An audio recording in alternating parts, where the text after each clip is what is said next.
Saudara, persaingan antar bakal calon presiden ini semakin sengit. Litbang Kompas telah mengeluarkan survei terbaru soal elektabilitas bakal calon presiden.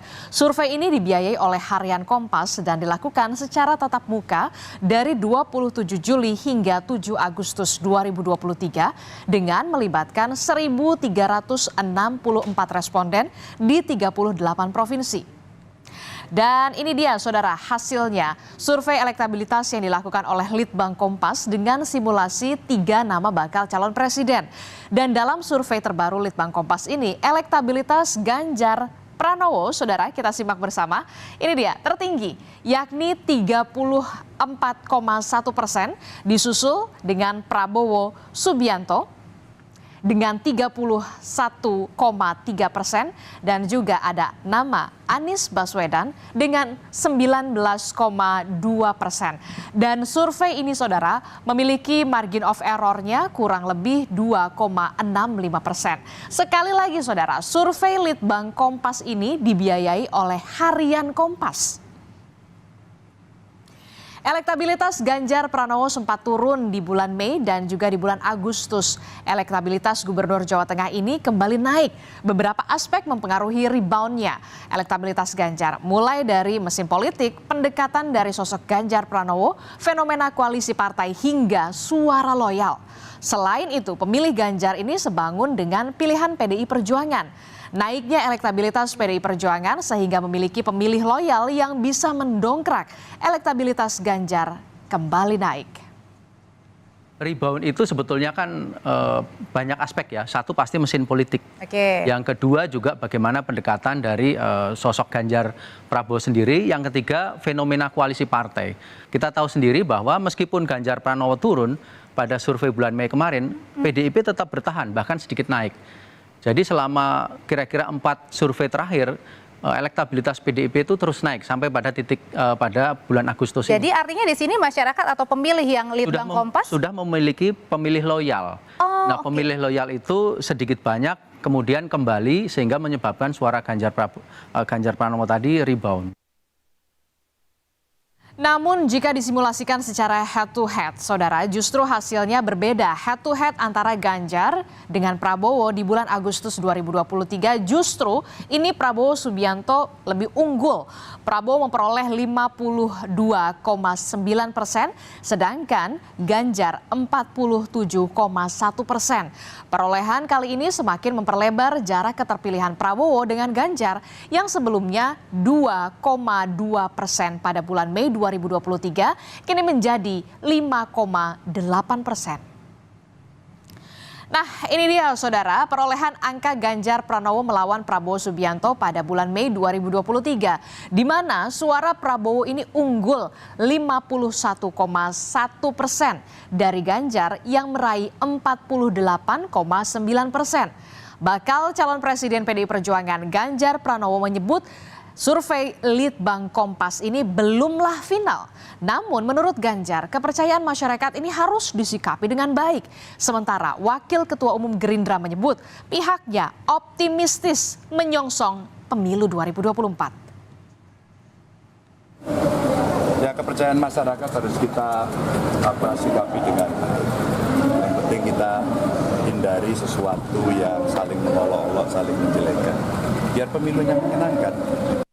Lihat pemilu kita ini kan akan terjadi skema head to head tersebut karena sulit sekali salah satu calon yang mencapai 50+1 ya, karena itu kan tidak pasti hampir dapat dipastikan ini terjadi 2 putaran, dan kalau 2 putaran kemungkinan besar Pak Prabowo lolos ke putaran kedua.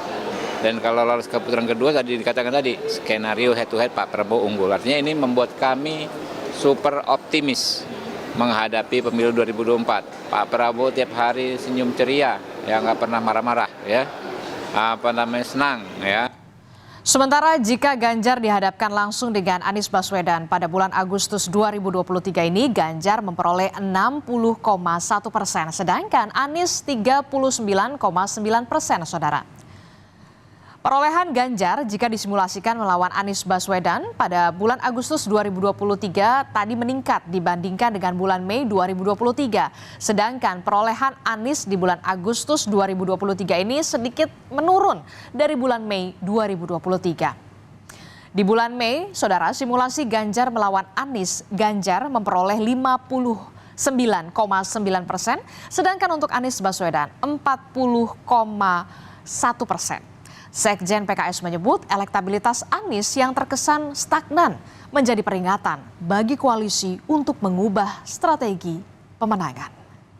Oleh koalisi Anies, ya, sebuah warning, ya, early warning agar memperbaiki strategi dan merubah pola pemenangan. Yang pasti kita masih punya 176 hari lagi, masih banyak hal yang bisa terjadi. 5 bulan ke depan masih banyak hal yang bisa kita kerjakan untuk mendongkrak elektabilitas Anies. Sedangkan jika head to head antara Prabowo dan Anies, Prabowo ini unggul dengan selisih angka yang besar, saudara. Di bulan Agustus 2023, Prabowo meraih 65,2%, sedangkan Anies Baswedan memperoleh 34,8%. Ya, perolehan angka Prabowo Subianto melawan Anies Baswedan di bulan Agustus tadi mengalami peningkatan, sedangkan Anies justru menurun. Dan ini dia, saudara, perolehan angka Prabowo Subianto dan Anies Baswedan jika head to head di bulan Mei, di mana Prabowo Subianto ini mendapat 62%, sedangkan untuk Anies Baswedan mendapat 38%. Meski elektabilitas Anies Baswedan masih belum meningkat, Sekjen Partai Nasdem Hermawi Taslim optimistis hasil survei akan berubah seiring dengan sinergitas antara relawan hingga partai koalisi. Dengan partai koalisi, dengan relawan dan dengan kelompok-kelompok masyarakat yang mendukung Anies, kami akan terus membangun kekuatan real untuk mempersiapkan diri menghadapi pencoblosan yang akan datang. Kami tetap optimis bahwa survei itu akan berubah. Ya, jarak elektabilitas antara Ganjar Pranowo dan Prabowo Subianto semakin sengit. Peneliti senior Litbang Kompas Toto Suryaning Tias menyebut jika ketiga bakal calon presiden ini memiliki karakteristik elektabilitasnya masing-masing. Dan saat ini, saudara, disebutkan ada tanda-tanda kejenuhan karena kenaikan elektabilitas yang terjadi tidak sesignifikan sebelumnya. Ketiga kandidat ini sebenarnya punya pola yang sama.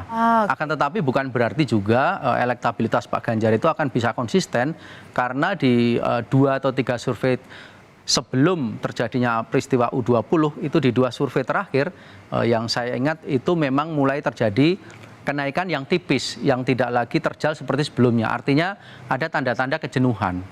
Nah, sehingga pada survei kali ini ketika angka dari Ganjar Pranowo itu kembali setara bahkan sedikit mengungguli dari Prabowo, disitulah kita berkesimpulan bahwa memang 2 kandidat ini akan bersaing ketat. Ya, hasil survei Litbang Kompas yang dibiayai oleh Harian Kompas ini di Agustus menunjukkan jarak elektabilitas antar bakal calon presiden posisi atas semakin sempit. Kini saatnya para kandidat ini untuk beradu gagasan sehingga bisa meyakinkan para pemilih dalam Pilpres 2024 ini. Patut kita ikuti bersama, saudara, bagaimana persaingan para bakal calon presiden ini untuk mendapat dukungan dari pemilih.